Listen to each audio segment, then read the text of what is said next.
오늘 16편 표제어가 그 다윗의 믹담이라는 말로 기록이 되어 있습니다. 믹담이라는 용어가 이렇게 분명하지가 않습니다. 사람마다 이제 학자마다 좀 추측하는 게 다른데요. 어떤 사람들은 이제 조각하다라는 의미가 있다라고 생각을 합니다. 그래서 돌에 새겨진 다윗의 말씀, 다윗의 시다라고 생각하는 사람들이 있고요. 또 이제 황금이라고 해석도 가능하답니다. 그래서 이 시는 너무 귀한 시여서 황금시다, 이렇게 이제 이해하시는 분들도 있습니다. 근데 이 용어와 상관없이 분명히 이 다윗이 노래로서 부른 거기 때문에 아마 믹담이라는 이 표현이 새겨졌다, 황금이다 이런 표현보다는 시편의 그냥 한 장르, 노래의 한 가락 중에 하나일 거다라고 이제 해석하시는 분들도 있습니다. 그러니까 요즘 말로 하면은 다윗의 클래식, 다윗의 힙합 이런 식으로 뭔가 이렇게 장르가 다르게 있다라는 말씀입니다. 이 시의 장르는 그 신뢰의 시라고 부릅니다. 하나님의 보호에 대한 확신을 노래하는 신뢰의 시다라고 표현합니다. 특별히 여기서 가장 이제 자주 반복하는 용어가 기쁨과 즐거움이라는 용어입니다. 그러니까 하나님을 신뢰하고 하나님을 기뻐하고 하나님을 즐거워한다라는 의미를 갖고 있으니까 아마도 이제 경쾌한 가락을 가진 노래였을 거라고 생각을 하고 있습니다. 그리고 오늘 표제어는 오늘 저자가 누구인지를 분명히 밝히고 있습니다. 오늘 저자는 우리가 잘 알고 있는 다윗이다 라고 이야기합니다. 오늘 우리가 좀 세 가지 관점을 가지고 이 시편을 살펴보려고 하는데요. 먼저는 다윗의 관점으로 좀 평이하게 시를 읽어가고, 그 다음에는 우리 예수님의 관점을 가지고 또 시편을 보고, 그 다음 우리는 그럼 어떻게 읽고 어떻게 이해할 것인가에 대해서 함께 좀 살펴보도록 하겠습니다.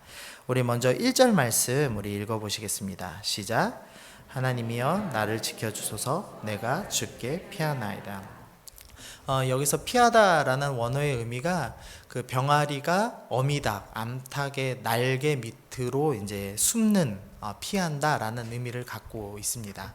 그러니까 여기서 하나님께 피한다라고 할 때 병아리가 어미닭의 날개에 피하듯이 내가 하나님의 날개 밑으로 피합니다.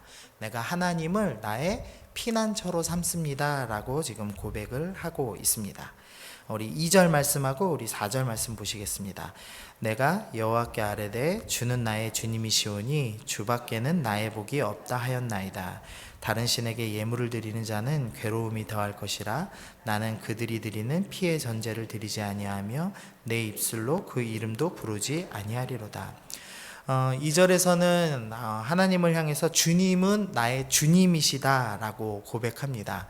그리고 4절에서는 다른 신에게 예물 드리는 자가 나옵니다. 나의 주님이시다, 나의 주님이라는 표현이 이제 나의 주인이시다 라는 표현과 동일한 의미입니다. 지금 하나님이 나의 주님이다, 아니면 다른 신을 섬기는 사람, 이 두 부류가 비교가 되고 있습니다. 근데 이 4절 보니까 이 다른 신을 섬기는 자, 다른 신에게 예물 드리는 자가 무슨 행동을 하냐면은요, 먼저는 피의 전제를 드린다라고 표현되어 있습니다. 전제는 부어서 드리는 제사라는 의미가 있습니다. 이제 포도주 같은 걸 보통 부어서 드리는데요, 여기서는 포도주가 아니라 피를 부어서 드린다라고 표현하고 있습니다. 사람을 죽여서 그 피를 진짜로 부어서 제물을 드린 것인지, 아니면은 이제 예식을 할 때 그 제물의 피를 조금 마시는 것으로서 이 피의 전제라고 표현한 것인지는 명확하진 않습니다. 어쨌든 좀 잔인하게 이방신을 섬기는 제사를 의미하는 것 같습니다. 그리고 또 이 다른 신을 섬기는 자가 한 가지 행동을 더 하고 있는데, 입술로 다른 신의 이름을 부르고 있다라고 표현을 합니다. 고대 근동에서는 독특한 생각이 하나 있었는데요, 그 신의 이름을 알면 그 신을 조종할 수 있다고 생각했습니다. 그래서 혹시 강동원 나온 검은 사제인가요? 그 영화 혹시 보셨나요? 거기 보시면 거기 악마를 돼지에다 넣는 스토리잖아요. 근데 거기서 계속 악마의 이름이 뭔지를 물어보죠. 악마의 이름을 알면 악마를 조종할 수 있다라는 그 고대 근동의 그 생각을 이제 차용해서 영화에다 집어넣은 겁니다. 그래서 여기서 신의 이름을 부른다라는 게 이제 우리의 관점에서 그 다른 신을 찬양하는구나 이런 의미보다는 그 신의 이름을 알고 그 신을 내 마음대로 조종하겠다라는 의미가 더 강합니다. 그러니까 쉽게 말하면 주문을 외운다 이렇게 생각하시면 되겠습니다. 그래서 다른 신을 섬기는 자, 그리고 다른 신을 섬기면서 피의 제사를 드리고 주문을 외우듯이 그 신의 이름을 외우는 자에 대해서는 괴로움을 얻게 된다, 괴로움이 더한다 라고 표현을 하고 있습니다. 그러나 2절에서 다윗은 다른 신을 섬기지 않고 어떤 분을 섬기냐면 하나님을 주님으로, 주인으로 섬기고 있습니다. 이 다른 신을 섬기는 자는 자기의 행복을 위해서 입으로는 다른 신을 섬긴다고 하고 제사도 드리지만 그 실제의 모습은 내가 주인이 되어서 다른 신을 이용해서 내 행복을 얻어내려고 하는 거죠. 그러니까 진짜 신은 사실은 자기 자신이 되는 겁니다. 내가 신이 돼서 다른 신을 이용해서 나는 행복해지겠다라고 표현합니다. 그런데 지금 다윗은 2절에서 하나님을 나의 주인 삼겠다라고 얘기합니다. 나 스스로를 주인 삼는 삶이 아니라 종이 되는 삶을 살겠다라고 결정하는 겁니다. 그래서 내가 하나님의 뜻에 따라 살고 하나님의 뜻에 따라 수동적인 삶, 명령하신 대로 순종하는 삶을 살겠다라고 결정을 합니다. 그리고 나니까 어떻게 표현하냐면 2절에서 주밖에는 나의 복이 없다라고 표현합니다. 내가 종된 삶을 살았는데 세상 사람들과는 전혀 다른 방법으로 종된 삶을 살았는데 오히려 그것이 참 복이구나. 하나님의 종이 되어서 하나님께 순종하는 삶을 사는 게 참된 행복이구나 라는 것을 이 다윗이 깨닫게 되었습니다. 우리 5절 6절 말씀 우리 함께 읽어보시겠습니다. 시작.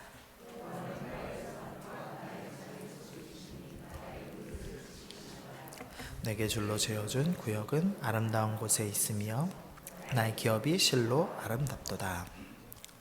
다윗은 이제 하나님은 피난처십니다. 하나님은 주인이십니다. 고백하고 이번에는 하나님은 나의 기업이십니다. 나의 산업이십니다. 라고 고백하고 있습니다. 기업이라는 말은 조상에게 물려받은 땅이라는 의미가 있습니다.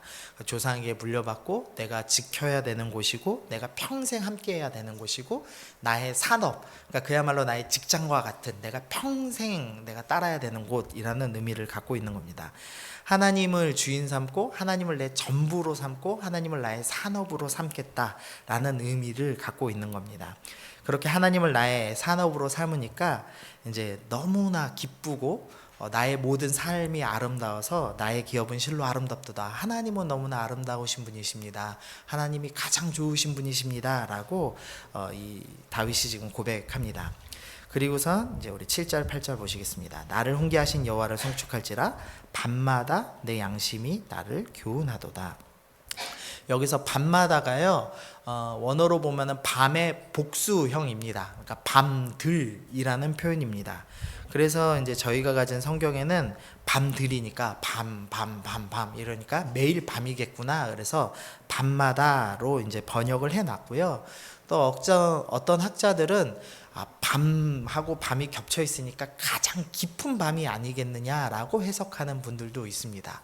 이제 둘 다 의미가 있습니다. 하나님께서 나에게 훈계하시고 교훈하시고, 즉 하나님께서 나에게 말씀하시는데 매일 밤마다 말씀하시는 분이시기도 하고, 또한 가장 깊은 밤, 가장 고통스럽고 가장 슬프고 잠이 이루어지지 않는 그런 가장 고통스러운 그 밤, 그 어두운 밤중에도 주님께서 나에게 말씀하시는 분이다라고 이야기합니다. 그래서 내가 내 앞에 이제 하나님을 완전히 모셨다. 내가 가장 그 깊은 밤, 가장 그 영혼의 어두운 밤, 가장 슬픈 밤에도 하나님이 나에게 말씀하시고 나와 함께 하시니 이제 나는 흔들리지 않겠다라고 다윗이 이제 표현하고 있습니다. 여호와를 내 앞에 모셨다. 나는 흔들리지 않겠다. 나는 가장 어두운 밤에도 주님을 바라본다라고 표현하고 있는 겁니다.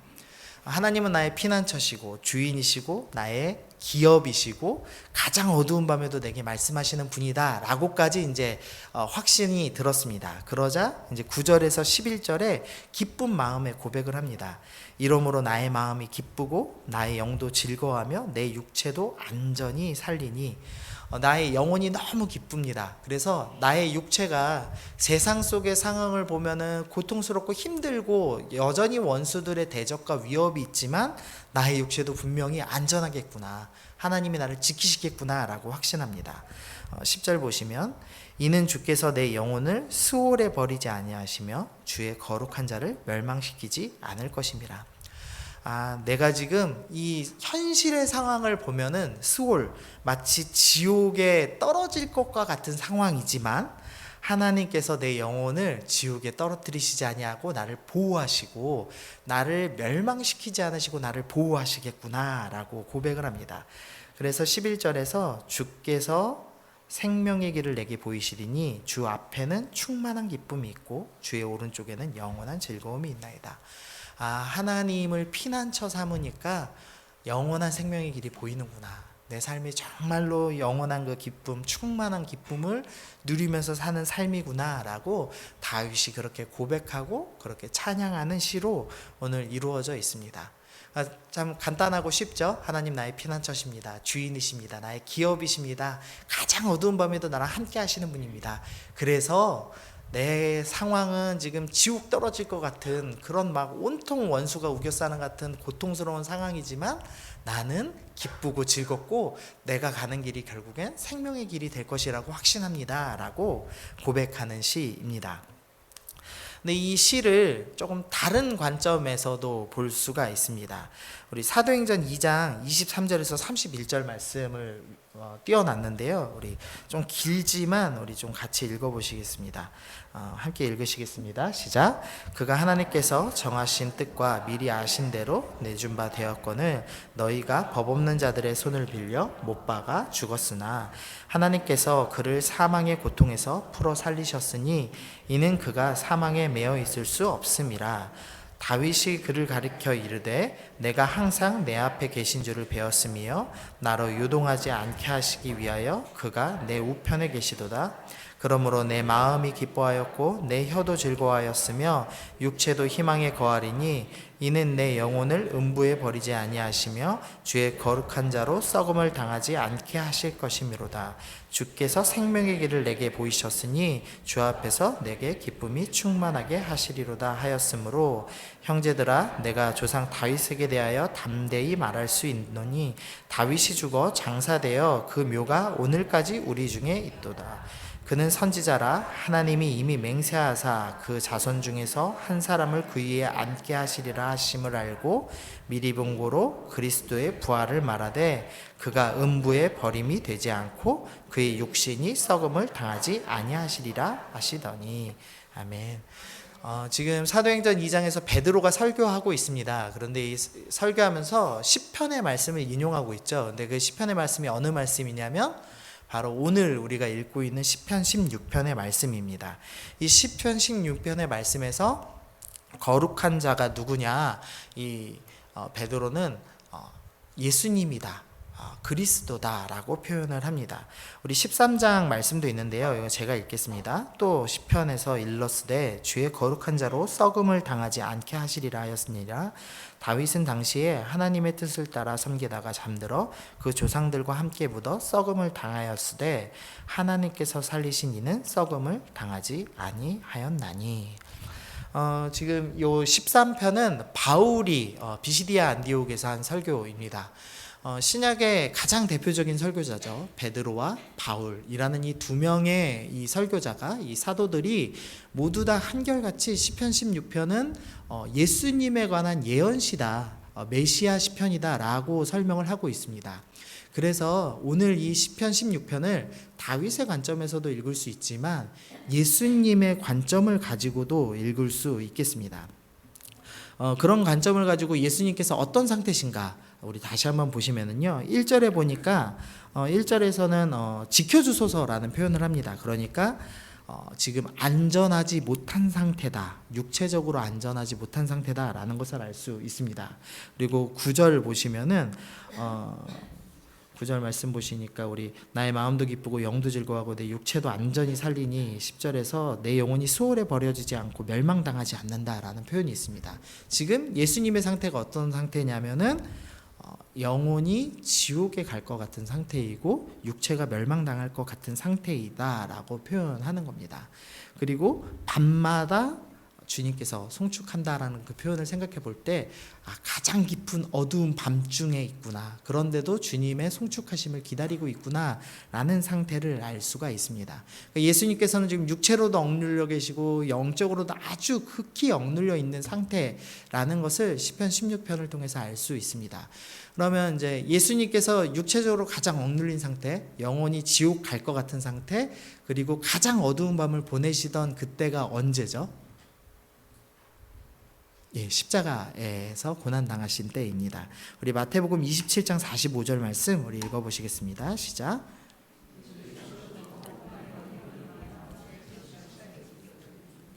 네, 마태복음 27장에서는 예수님께서 십자가에 달리시던 날을 이제 이야기하고 있습니다. 예수님께서 십자가에 달리시고선 7마디의 말씀을 하셨습니다. 그래서 우리가 십자가 위에서의 7마디라고 해서 가상칠언이라는 말로 우리가 표현을 하는데요.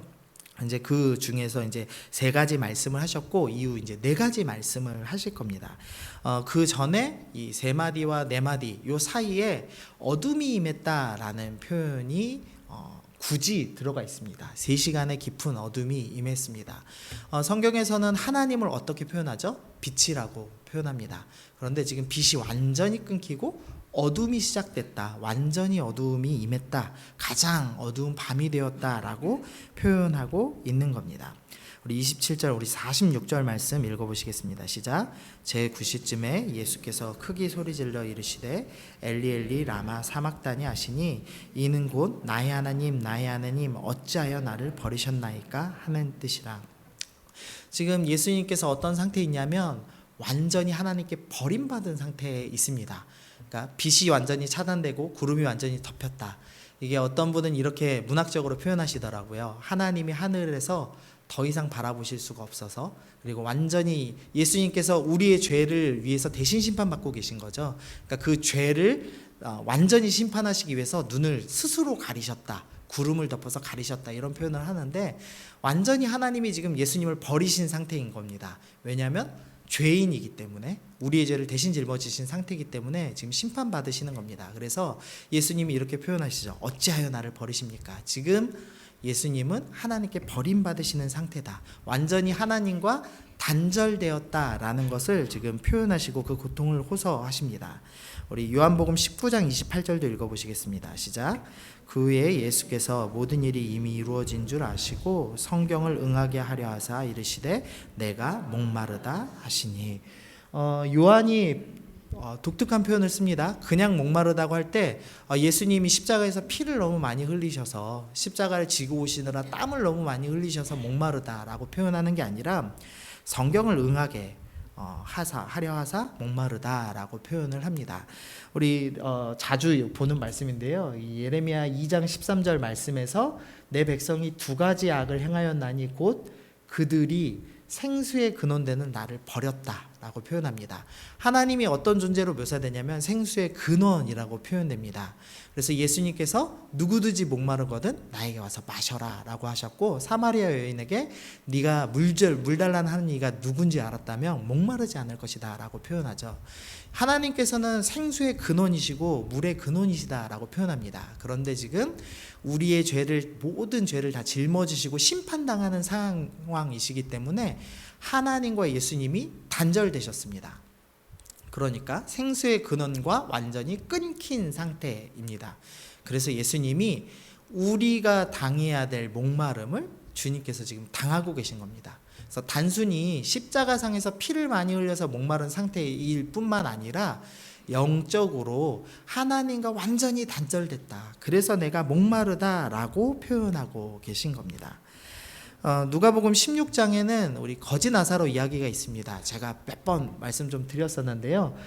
보시면 불러 이르되 아버지 아브라함이여, 지금 부자가 이야기하는 겁니다. 아브라함을 향해서 나를 긍휼히 여기사 나사로, 거지 나사로를 보내서 그 손가락 끝에 물을 찍어 내 혀를 서늘하게 하소서. 내가 이 불꽃 가운데서 괴로워하나이다. 지금 부자가 어디에 있습니까?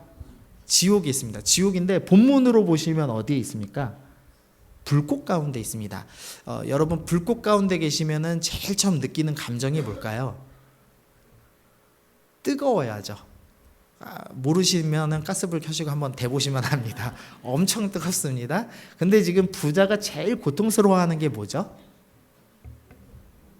목마름, 갈증, 물 한 방울이 없는 거. 불꽃 속에서 타들어가고 있는데 지금 그 부자의 고백은 목마릅니다입니다. 그러니까 지옥이란 곳은 어떤 곳이냐? 우리가 불구덩이라고 이제 묘사를 하는데 그 불타다라는 것은 이제 구약에 좀 근거가 있거든요.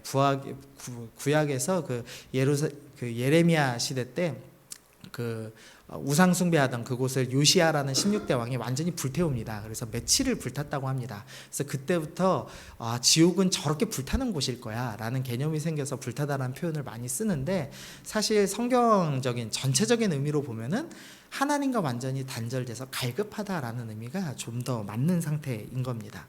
그럼 지금 예수님께서 목마르다라고 표현하실 때 예수님은 지금 어떤 상태에 거하고 계신 겁니까?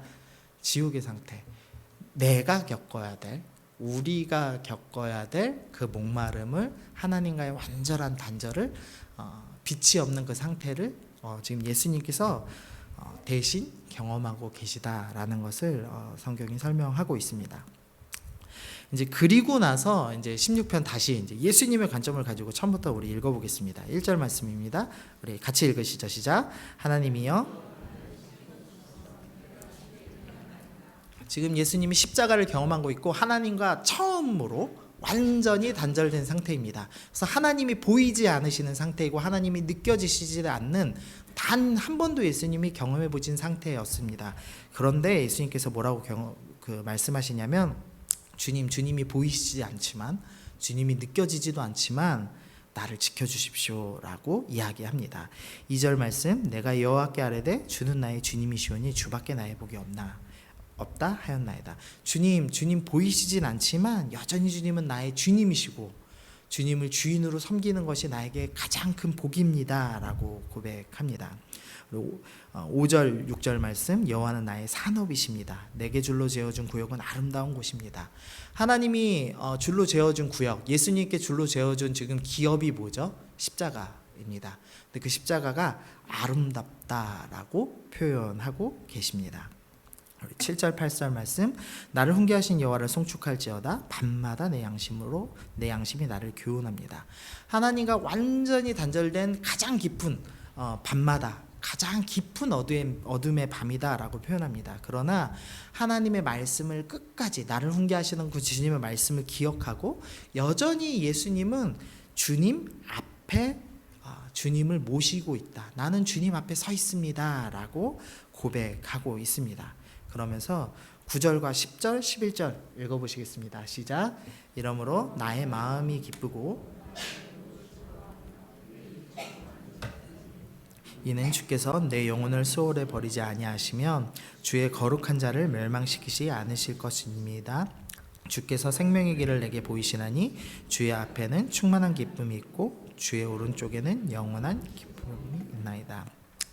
십자가 위에서 그 모든 고난을 당하시면서 주님이 이렇게 고백하시는 겁니다. 나의 마음이 기쁘다. 나의 영이 즐겁다. 내 육체는 안전히 살 것이다. 내 영혼은 지옥에 버려지지 않을 것이다. 나는 멸망당하지 않는다. 아무것도 보이지 않지만 주님께서 나에게 생명의 길을 보여주신다. 나에게는 충만한 기쁨이 있고 영원한 즐거움이 있다. 그 십자가의 그 모든 고난을 경험하시면서도, 주님이 보이시지 않는 그 어두움을 경험하시면서도 예수님은 여전히 하나님을 신뢰하고 붙잡고 계시고 주님으로 즐거워하겠다라고 결정하십니다. 그리고 이제 우리가 안 읽었던 3절 읽어보시겠습니다. 시작.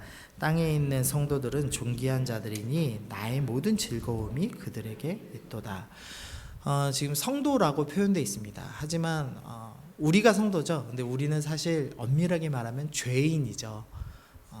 우리는 하나님 없다고 얘기하고 내 마음대로 살고 다른 신을 섬기고 내 행복을 위해서 돈과 명예를 쫓는 사람들이었습니다. 하나님 교훈보다는 세상의 말을 더 진리 삼아서 살던 사람들이었습니다. 그런데 그런 죄인들을 향해서 예수님이 십자가 위에서 성도들은 나의 즐거움이다. 너희가 나의 즐거움이고 나의 기쁨이다.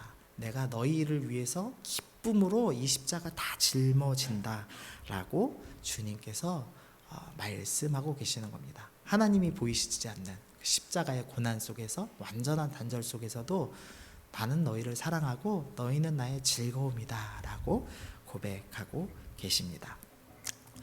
이제 이런 관점, 두 가지 관점 가지고선 우리는 그럼 어떻게 이제 이 시를 생각하고 우리가 적용해야 되는가, 우리가 좀 생각해 보겠습니다. 우리 첫 번째로는 하나님을 주인 삼는 삶을 살아야겠습니다. 다윗이 하나님을 주인 삼아서 신뢰했고, 예수님이 십자가 위에서 하나님이 보이지 않는 고난 속에서도 여전히 하나님을 신뢰했습니다. 내가 노예라는 것, 내가 종이라는 것을 인정하고 끝까지 신뢰하기로 결정하는 삶을 살아왔습니다. 우리도 우리 눈앞에 지금 고난이 있더라도, 어려움이 있더라도 하나님 내 주인이십니다. 내가 하나님의 종이 되어서 하나님께 내 모든 것을 다 맡기는 것, 그것이 나에게 가장 큰 복입니다 라고 고백하는 성도가 되어야 되겠습니다. 두 번째로는 하나님을 즐거워해야 하겠습니다. 하나님을 주인 삼고 하나님을 신뢰하는 자는 하나님을 즐거워합니다.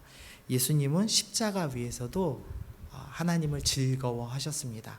우리가 이 땅에서 살면서 고난 때문에 내가 믿음이 없어서 하나님이 보이지 않는 것처럼 느껴지는 때가 있고, 너무 고난스러워서 아플 때가 있습니다. 그럼에도 불구하고 시편 기자는 즐거워하고 예수님은 즐거워하셨습니다. 하나님을 즐거워하셨습니다. 그래서 우리도 하나님을 즐거워하기로 결정하는 신앙생활을 해야겠습니다. 하나님을 즐거워하고 하나님을 기뻐하고 모든 일 속에서 앞이 보이지 않더라도 나는 하나님께 영광 돌려야 되겠다. 하나님만을 즐거워해야 되겠다. 이렇게 결정해야 되겠습니다. 세 번째로는 3절 말씀입니다. 성도들을 즐거워하는 것입니다. 예수님은 나 때문에, 우리 때문에 십자가에 달리시면서도 너는 나의 즐거움이다 라고 고백하시면서 우리에게 본을 보여주셨습니다. 우리 옆에 있는 성도들을 보면은 짜증나시죠? 옆에 성도들 보시면은 쉽지 않으시죠? 그렇지만 예수님은 죄 짓는 내 모습 보면서도 너는 나의 즐거움이야. 너는 거룩한 성도가 될 거야 라고 하시면서 즐거워하셨습니다. 우리가 하나님을 주인 삼았기 때문에 하나님으로부터 즐거움을 넘치도록 얻어내는 겁니다. 늘 하나님을 찬양하고 하나님을 생각하고 하나님을 기도하면서 넘치는 기쁨을 가지고 그 기쁨을 성도에게 부어야 합니다. 성도 모습 보면은 기쁘지 않죠, 즐겁지 않죠. 나를 괴롭히기도 하고 은근히 나를 뒤에서 호박씨 까는 성도도 있고, 좋지 않은 모습, 예배도 안 나오고 막 태신자로 품고 막 밥 사줬더니 기고만장하고 다양한 악한 모습들 보이죠. 근데 그런 죄인이었던 나를 예수님이 품으셨습니다. 그러면서 예수님이 그래도 즐겁다라고 표현하셨습니다. 저희 서연이가 지금 기저귀를 떼고 있습니다. 쉽지 않습니다. 지금 저희 딸이요, 날마다 하루도 안 거르고 침대에다가 지금 오줌하고 똥을 싸고 있어요. 그러니까 똥질이라고 표현하는 게 더 맞는 것 같아요. 그래서 저희 집사람이 매일 지금 이불을 빱니다. 이불 깔아놓고 빨고. 그래서 지금 햇볕이 안 들어요. 이불이 항상 그 빨래에 널려 있어서 그래서 빛이 차단된 그걸 좀 느꼈는데, 똥질이라는 표현을 했는데, 제가 성도들 보면은 이제 질자를 붙일 만한 일들을 하죠. 도둑질, 또 뭐 있죠? 질자 붙는 거? 사기도 질자를 붙이나요? 간음질, 여러 가지 질자를 붙일 만한 일들이 많죠. 근데 그런 저희 딸 똥지라는 저희 딸을 보고 제가 뭘 느낄까요? 사랑스러움을 느낍니다. 물론 제가 빨래를 안 해서라고 생각하실 수도 있겠는데 저희 집사람도 짜증은 내지만 사랑스러움을 느끼고 있습니다. 하나님이 우리를 보면서 그렇게 사랑스러움을 느끼시는 거죠. 그래서 십자가상에서 주님이 이렇게 노래하는 겁니다. 너는 나의 즐거움이다. 내 모든 즐거움은 너에게 있다라고 고백하시는 겁니다. 그리고 우리는 예수님을 닮는 예수님의 제자 된 사람들입니다. 그래서 우리도 뭐라고 고백해야 되냐면 저 나쁜 질 하는 내 옆에 있는 사람에게, 내 성도에게, 내 태신자에게, 내 이웃에게 그래도 너는 나의 즐거움이다 라고 고백하고 살아야 된다라는 것입니다. 하나님을 주인 삼은 사람은 하나님으로 즐거워하고 그 넘치는 즐거움을 성도에게 넉넉하게 나누어 줄 수 있는 사람이다 라고 오늘 본문 말씀이 이야기하고 있습니다. 우리 같이 기도하시죠. 우리 이 세 가지 기도 제목 기억하시면서 하나님, 내가 오늘부터 하나님을 주인 삼아 살겠습니다. 다윗이 1편에 지켜주세요 라고 고백하고 11절에 생명의 길을 보는 것으로 마무리됩니다. 하나님, 나도 지켜주십시오. 내가 주님을 주인 삼겠습니다. 그러면 주님, 다윗에게 보여주셨던 그 생명의 길을 나도 볼 수 있게 은혜 허락하여 주옵소서. 우리 그렇게 기도하면 좋겠습니다. 두 번째로는 하나님, 내가 주인 삼았으니 이제 주님을 만나는 그 기쁨과 즐거움을 나에게 허락해 주십시오. 십자가상에서도 포기하지 못하던 그 하나님을 만난 즐거움을 나도 경험할 수 있는 은혜 허락하여 주십시오. 세 번째로는 하나님, 그래서 내가 그 기쁨과 즐거움을 내 성도에게, 나의 원수 같은 사람들에게, 나의 이웃에게, 나의 태신자에게 전하는 사람 되겠습니다. 우리 그렇게 기도하시면서 함께 나가시겠습니다. 함께 기도하겠습니다. 하나님 아버지,